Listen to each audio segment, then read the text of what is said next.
Tu as fait un régime, tu as perdu 5 kilos, peut-être 10, tu étais fier de toi. Et puis quelques semaines, quelques mois plus tard, tu regardes la balance et tu réalises que tu as tout repris, parfois même un peu plus qu'avant. Et la première chose que ton cerveau te dit, c'est que tu manques de volonté, que tu es faible, que tu n'as pas su tenir. Et tu reprends un autre régime, tu repères du poids, tu le regrossis. Le cycle recommence, encore et encore. Et à chaque fois, tu te blâmes. Alors laisse-moi te dire quelque chose d'important avant même de commencer cette vidéo. Ce n'est pas ta faute, ce n'est pas un manque de volonté, ce n'est pas de la faiblesse. Ce que tu vis est le résultat prévisible et scientifiquement documenté de mécanismes biologiques que les régimes restrictifs déclenchent dans ton corps. Des mécanismes que ton cerveau, ton métabolisme et tes hormones mettent en place précisément pour te faire regrossir. Et dans cette vidéo, je vais t'expliquer exactement pourquoi. Je suis Dr Pascal et aujourd'hui, on va parler d'un sujet qui me tient particulièrement à cœur parce que je vois ses conséquences tous les jours dans mon cabinet. Des hommes et des femmes qui ont fait 10, 15, 20 régimes dans leur vie, qui ont perdu des centaines de kilos au total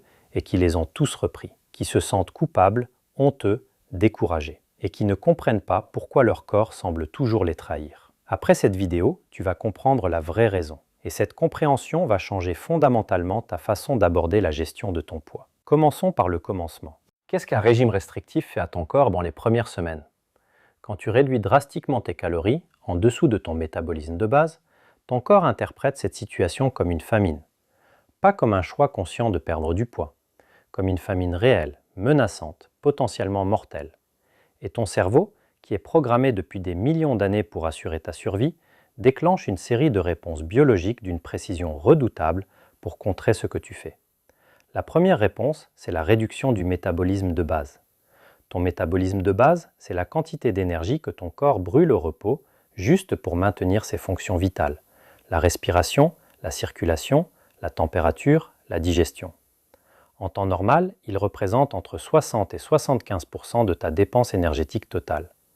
Quand tu manges moins, ton cerveau reçoit le signal de la restriction et ordonne à ton métabolisme de ralentir. Les études montrent qu'un régime hypocalorique peut réduire le métabolisme de base de 15 à 30% en quelques semaines. Ce qui veut dire que si tu brûlais 2000 calories par jour au repos avant ton régime, tu n'en brûles peut-être plus que 1500 après 6 semaines de restriction. Ton corps devient plus économe, il fait la même chose avec moi. Et ce ralentissement métabolique persiste bien au-delà de la fin du régime, pendant des mois, parfois des années. La deuxième réponse, c'est la dégradation musculaire. Quand tu es en déficit calorique important, ton corps cherche de l'énergie partout où il peut en trouver. Et malheureusement, il va en chercher dans tes muscles, pas seulement dans tes graisses. C'est ce qu'on appelle le catabolisme musculaire. Les muscles sont métaboliquement coûteux, ils brûlent beaucoup d'énergie au repos. Donc quand ton corps veut économiser de l'énergie pendant une famine perçue, il va réduire sa masse musculaire. Résultat, tu perds du poids sur la balance, mais une partie de ce poids perdu est du muscle, pas de la graisse. Et c'est catastrophique pour la suite. Parce que le muscle est le principal tissu consommateur d'énergie au repos. Moins tu as de muscles, moins tu brûles de calories au repos. Ton métabolisme ralentit encore davantage. La troisième réponse, et c'est là que ça devient vraiment fascinant du point de vue hormonal, c'est la modification de tes hormones de la faim et de la satiété. Deux hormones jouent un rôle central dans la régulation de l'appétit, la leptine et la gréline. La leptine est produite par tes cellules graisseuses et envoie un signal au cerveau pour lui dire que tu as suffisamment de réserves énergétiques. C'est l'hormone de la satiété. La gréline est produite par l'estomac et envoie le signal inverse, c'est l'hormone de la faim. En temps normal, ces deux hormones s'équilibrent pour réguler ton appétit. Quand tu fais un régime restrictif, tes réserves de graisse diminuent et donc ta production de leptine diminue. Résultat, ton cerveau pense que tu manques de réserves et déclenche une augmentation massive de la gréline. Tu as faim de façon chronique, intense, obsessionnelle. Et cette augmentation de la gréline ne disparaît pas quand tu arrêtes le régime. Elle persiste pendant des mois, parfois plus d'1 an après la fin du régime. C'est scientifiquement documenté. Ton corps te force biologiquement à remanger, à reprendre le poids perdu, à reconstituer ses réserves. Une étude absolument remarquable publiée dans le New England Journal of Medicine en 2011 a suivi les participants de l'émission The Biggest Loser, cette émission américaine où des personnes obèses perdaient des quantités massives de poids en très peu de temps. Les chercheurs ont mesuré leur niveau de gréline, de leptine et leur métabolisme de base avant, pendant et après le régime.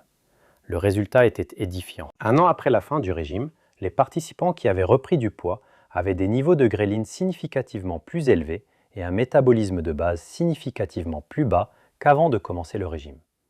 Leur corps avait été biologiquement reconfiguré pour les faire regrossir. Ce n'est pas de la faiblesse, c'est de la biologie. La quatrième réponse, c'est ce qu'on appelle la défense du point de consigne, ou set point en anglais. Ton corps a un poids de référence autour duquel il tend naturellement à se stabiliser. Ce point de consigne est déterminé par des facteurs génétiques, hormonaux et environnementaux. Quand tu perds du poids rapidement par un régime restrictif, tu t'éloignes de ton point de consigne et ton corps va mettre en œuvre tous les mécanismes dont on vient de parler, ralentissement métabolique, augmentation de la faim, réduction de la dépense énergétique spontanée, pour te ramener vers ce point de consigne. Ce qui est remarquable, c'est que des études ont montré que même ton niveau d'activité physique spontanée diminue pendant un régime. Tu bouges moins inconsciemment, tu prends l'ascenseur plutôt que les escaliers, tu restes assis plus longtemps, tu fais moins de petits mouvements au quotidien, et tout ça sans t'en rendre compte, parce que ton cerveau orchestre une réduction globale de tes dépenses énergétiques pour contrer la restriction. La cinquième réponse, et peut-être la plus sous-estimée, c'est la modification de ton microbiome intestinal. Les régimes restrictifs, surtout quand ils éliminent des groupes alimentaires entiers, appauvrissent considérablement la diversité de ton microbiome, les milliards de bactéries qui vivent dans ton intestin et qui jouent un rôle crucial dans ton métabolisme. Un microbiome appauvri est associé à une meilleure efficacité d'extraction des calories depuis les aliments. Autrement dit, pour la même quantité de nourriture, ton corps extrait plus de calories après un régime qu'avant. C'est un mécanisme d'adaptation que les bactéries intestinales mettent en place pendant la restriction et qui persiste bien après. Des études sur des souris ont montré que les animaux qui avaient subi un régime restrictif absorbaient plus de calories de la même nourriture que des animaux qui n'avaient jamais été au régime. Le même mécanisme est observé chez l'humain. Maintenant, la question que tout le monde pose, qu'est-ce qu'on fait alors? Si les régimes restrictifs sont biologiquement voués à l'échec, comment perdre du poids de façon durable? La réponse est dans l'approche. Ce qu'il faut changer, ce n'est pas l'objectif, c'est la méthode. La perte de poids durable ne passe pas par la restriction sévère et temporaire. Elle passe par la création d'un environnement métabolique et hormonal favorable à long terme. Concrètement, ça veut dire quoi? Premièrement, viser un déficit calorique modéré, 300 à 400 calories par jour maximum, plutôt qu'un déficit massif de 800 à 1000 calories. Un déficit modéré déclenche une perte de poids plus lente, mais préserve le muscle, maintient le métabolisme et génère une réponse hormonale beaucoup moins agressive. Tu perds moins vite, mais ce que tu perds, tu ne le regrossis pas. Deuxièmement, la musculation est non négociable. Maintenir et développer la masse musculaire pendant la perte de poids est le seul moyen de contrer le ralentissement métabolique. Chaque kilo de muscle supplémentaire brûle environ 13 calories supplémentaires au repos par jour. Sur un an, c'est considérable. Et la musculation, en particulier les exercices composés comme le squat et le soulevé de terre, stimule la production de testostérone et d'hormones de croissance, deux hormones anabolisantes qui contrent le catabolisme musculaire induit par la restriction calorique. Troisièmement, augmente drastiquement ta consommation de protéines. Les protéines ont un effet thermique de 25 à 30%. Ton corps brûle presque un tiers des calories des protéines juste pour les digérer. Elles préservent la masse musculaire pendant le déficit et elles sont les macronutriments les plus satiétogènes. Ils te rassasient le plus longtemps pour le moins de calories. Vise 1,6 à 2 g de protéines par kilo de poids corporel par jour. Quatrièmement, et c'est peut-être le changement de paradigme le plus important, arrête de penser en termes de régime avec un début et une fin. Pense en termes d'alimentation durable. La question n'est pas « comment est-ce que je perds 10 kg en 2 mois ?», c'est « comment est-ce que je mange pour le reste de ma vie de façon à ce que mon corps soit à son meilleur poids naturellement ». Ce changement de perspective change tout. Il élimine l'effet yo-yo parce qu'il n'y a plus de fin du régime à partir de laquelle ton corps peut reprendre ses anciennes habitudes. Si tu t'es reconnu dans ce que je viens de décrire, si tu as vécu cet effet yo-yo 1, 2, 5 fois dans ta vie, je veux que tu retiennes une chose. Tu n'as pas échoué. Les régimes ont échoué pour toi. Ton corps a simplement fait exactement ce qu'il est biologiquement programmé à faire.